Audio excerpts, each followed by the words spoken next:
Hi student. Hi student, चलिए start करते हैं आज का टॉपिक जो कि है सेल पोटेंशियल, जिसे हम लोग ईएमएफ ऑफ सेल भी कहते हैं, सेल पोटेंशियल या ईएमएफ ऑफ सेल। तो आज हम लोग पढ़ने वाले हैं सेल पोटेंशियल या ईएमएफ ऑफ सेल। कह रहा है कि ईएमएफ ऑफ सेल क्या होता है या फिर सेल पोटेंशियल क्या होता है। कह रहा है the difference between electrode potential of half cell potential. अब देखिए, सवाल ये है कि हाफ सेल किसको कहते हैं।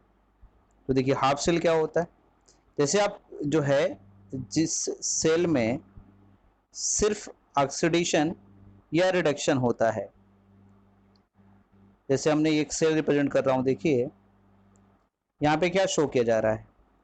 यहाँ पे कॉपर डबल प्लस कॉपर में कन्वर्ट हो रहा है, +2 ऑक्सीडेशन स्टेट से 0 ऑक्सीडेशन स्टेट में जा रहा है। इसका मतलब है कि यहाँ पे ऑक्सीडेशन नंबर डिक्रीज कर रहा है। दैट मीन्स ये रिडक्शन हाफ सेल कहलाएगा। क्या कहलाएगा? Reduction half cell. और ऐसे ही अगर मैं दिखाऊं आपको कि जैसे जो है, अगर मैं ये लिखता कि जिंक जो है, जिंक से जिंक डबल प्लस में कन्वर्ट हो जा रहा है, तो ये क्या होता? ये ऑक्सीडेशन का प्रोसेस होता। तो जब किसी सेल को सिर्फ मैं ऑक्सीडेशन प्रोसेस दिखाऊं या फिर से रिडक्शन दिखाऊं, तो उसी को बोलते हैं हाफ सेल। तो अब इसको बोलेंगे हाफ रिडक्शन वाला सेल और ये हाफ ऑक्सीडेशन सेल है। इन दोनों सेल को जब आपस में कनेक्ट कर देंगे तो ये कंप्लीट सेल बन जाता है। ठीक है, तो यही बात देखिए आपसे यहाँ पे कह रहा है कि करना क्या है आपको। जो इलेक्ट्रोपोटेंशियल होता है, the difference between electrode potential of two half cell is called cell potential. दो हाफ सेल के, यानी कि जो ऑक्सीडेशन वाला सेल है और जो रिडक्शन सेल है, उन दोनों हाफ सेल का इलेक्ट्रो पोटेंशियल का जो डिफरेंस होगा वो सेल पोटेंशियल कहलाएगा। कह रहा it known as electromotive force. इसे इसका दूसरा नाम है इलेक्ट्रोमोटिव फोर्स। सेल पोटेंशियल को इलेक्ट्रोमोटिव फोर्स भी कहते हैं ऑफ शेल। ठीक है, सेल का इलेक्ट्रोमोटिव फोर्स अगर आपसे पूछा जाए तो दैट मीन्स आपसे सेल पोटेंशियल पूछा जा रहा है। If no current drawn drawn from the cell, अगर सेल में किसी करंट का फ्लो नहीं हो रहा है तो ध्यान सुनिएगा, कह रहा है if no current is drawn from the cell, अगर नहीं हो रहा है तब क्या होगा। तो आप ध्यान सुनिएगा, तो कह रहा है कि आपका जो फार्मूला होगा सेल पोटेंशियल कैलकुलेट करने के लिए या सेल का ईएमएफ कैलकुलेट करने के लिए, आप क्या करेंगे, आप जो रिडक्शन पोटेंशियल हाफ सेल का है वो प्लस ऑक्सीडेशन पोटेंशियल जो सेल का है, इन दोनों को। ठीक है, अब देखिए मैं आपको कल ही समझा दिया था कि रिडक्शन कहाँ होगा, कैथोड पर, ऑक्सीडेशन कहाँ होगा, एनोड पर। यानी कहने का मतलब है कि कैथोड और एनोड पे जो पोटेंशियल है उसका डिफरेंस क्या कहलाता है, आपका सेल पोटेंशियल कहलाता है। ठीक है, the difference between electrode potential of cathode and electrode potential of anode is known as the cell potential, ऐसे भी कह सकते हैं आप। अब देखिए, कह रहा है the sins anode is put on the left, हमेशा एनोड कहाँ रखा जाता है, लेफ्ट में एनोड को रखा जाता है, और कैथोड जो होता है आपका राइट में रखा जाता है। एनोड को लेफ्ट में और कैथोड को राइट में रखा जाता है। तो आप कह सकते हैं, देखिए एनोड को लेफ्ट में, तो एनोड लेफ्ट में होता है, तो एनोड लेफ्ट मतलब ये वाला सेल, ये देखिए ये एनोड वाला सेल है, तो मतलब इसको हम लोग क्या नाम दे सकते हैं, इसको EL भी कह सकते हैं।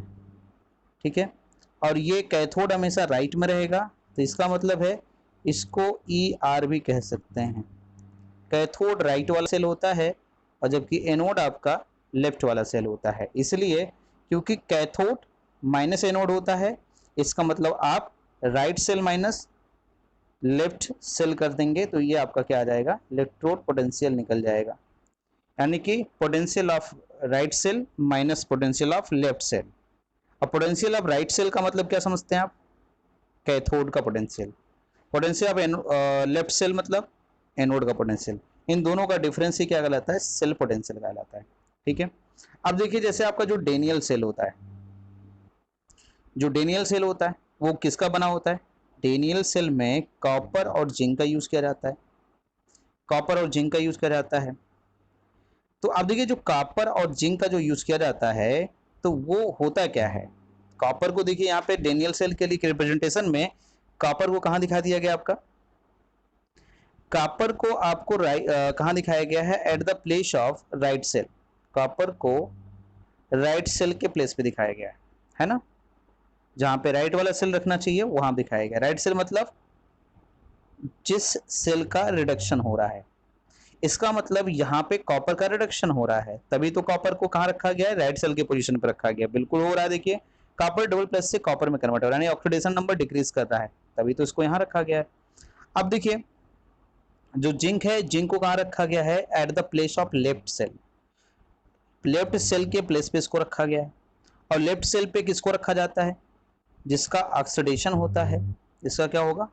ऑक्सीडेशन होगा। इसका मतलब ये एक ऐसा सेल है जिसका क्या होगा? ऑक्सीडेशन होगा। यहाँ देखिए थोड़ा सा रिप्रेजेंटेशन गड़बड़ दे दिया है, यहाँ पे आप इसको सही कर लीजिए। रिप्रेजेंटेशन यहाँ पे ऐसे नहीं होगा, बल्कि क्या होगा? Zn to Zn double plus, ये उल्टा रिप्रेजेंटेशन दे दिया है, इसको सही कर लीजिए आप लोग। ठीक, ये प्रेजेंटेशन आपका गलत दिया है। प्रेजेंटेशन इस तरह से ना होकर के ये इधर रहेगा और ये चीज इधर रहेगा, क्योंकि ये देखिए इस तरह से भी तो इसका भी रिडक्शन हो रहा है ना, तो ऐसा नहीं करना है। हाँ, एक चीज कर सकते हैं हम लोग, जो अगर इसका ऑक्सीडेशन पोटेंशियल आपको पता है, ठीक है, तो आप क्या कर सकते हैं? इस तरह से भी लिख सकते हैं, लेकिन कब?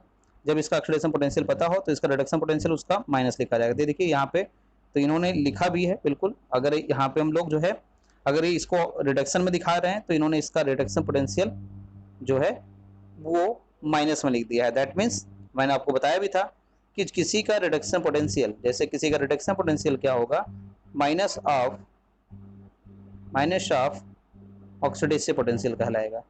जो क्या बोलेंगे? Minus of reduction potential is equal to minus of oxidation potential. तो ये देखिए ये इसका रिडक्शन पोटेंशियल है 0.76, तो इसी का माइनस जो होगा वो क्या कहलाएगा? Oxidation potential. तो ये कॉपर का ऑक्सीडेशन पोटेंशियल माइनस होगा minus of reduction potential of zinc, ये दोनों कर दिया गया। तो रिडक्शन पोटेंशियल का, किसी के रिडक्शन पोटेंशियल का जो माइनस साइन होता है, अगर माइनस साइन के साथ लिखा गया तो उसको हम ऑक्सीडेशन पोटेंशियल कह सकते हैं। करना ही यही होता है आपको, ऑक्सीडेशन पोटेंशियल लिखना होता है, रिडक्शन पोटेंशियल लिखना होता है, उसके बाद ऑक्सीडेशन पोटेंशियल। अगर ऑक्सीडेशन पोटेंशियल नहीं पता, अगर ऑक्सीडेशन पोटेंशियल नहीं दिया गया है, रिडक्शन पोटेंशियल दिया गया है, तो आप क्या कर सकते हैं? उसके रिडक्शन पोटेंशियल को ही माइनस साइन से लिख सकते हैं। ठीक है, तो ये कैलकुलेशन है। अभी कैलकुलेशन को करने के बाद ये देखिए आपकी वैल्यू आ जाती है 1.10 वोल्ट। तो ये है आपका डेनियल सेल का, डेनियल सेल जो होते हैं उसका जो वोल्टेज होता है 1.10 वोल्ट होता है। इस तरह से इसका कैलकुलेशन किया जा सकता है। तो इसी तरीके से और भी क्वेश्चंस आपके एनसीईआरटी में भी दिए हैं, हम उनका कैलकुलेशन कर सकते हैं। इस सेल का रिप्रेजेंटेशन था, सेल का पोटेंशियल कैलकुलेशन का फार्मूला भी था, तो आप इस फार्मूले से सेल का कैलकुलेशन आप कर सकते हैं। ये फार्मूला काफी काम का है आपका। बस एक बात का ध्यान रखा करिए आप, जो है क्वेश्चन में अगर मान लो आपको, जैसे यहाँ पे था क्वेश्चन, देखिए आपको अगर रिडक्शन प्रोसीजर दिखा दिया है, तो रिडक्शन पोटेंशियल अगर दिया है तो आप उसके रिडक्शन पोटेंशियल को ही माइनस में लिख दीजिए, तो वो ऑक्सीडेशन पोटेंशियल का काम करेगा। ठीक है, ऐसे क्वेश्चन में बिल्कुल ध्यान दिया करें, बहुत इंटरेस्टेड कंसेप्ट है ये सब। ठीक है, अब इसके बाद जो लेक्चर आपका है वो आगे का लेक्चर में, अब बाकी लेक्चर जो है मंडे को और वेडनेसडे को आपकी केमिस्ट्री की क्लास 12th की क्लास रहती है। तो अब मैं आपको बता दूं कि आप अपने उन बाकी फ्रेंड को भी बताएं कि जो है कि क्लास अटेंड करें और नोट्स प्रिपेयर करें, क्योंकि इसके अलावा कोई ऑप्शन ही नहीं है स्टडी का। ठीक है, तो आप लोग जो है नोट्स जरूर प्रिपेयर करें।